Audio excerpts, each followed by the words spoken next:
2 new cases of coronavirus were announced on Friday, bringing Taiwan's total to 34.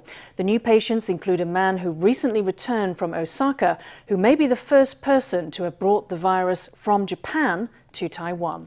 The other case, patient number 34, is a woman in her 50s who may have caught the virus during an unrelated hospital visit. The sources of both infections are under investigation. Osaka, the second biggest metropolis in Japan and home to many world-famous tourist sites. The Central Epidemic Command Center says it's also the source of a new COVID-19 infection in Taiwan. One of the new patients is believed to have caught the virus on a tour to Osaka last week. He developed symptoms only after returning to Taiwan. Patient number 33 is a man in his 30s who is part of a tour group of 22 people who visited Osaka from February 17th to the 22nd. He is being treated in isolation. Looking at his recent movements, it is most likely that he caught the virus in Japan. This is a case that's come in across the border.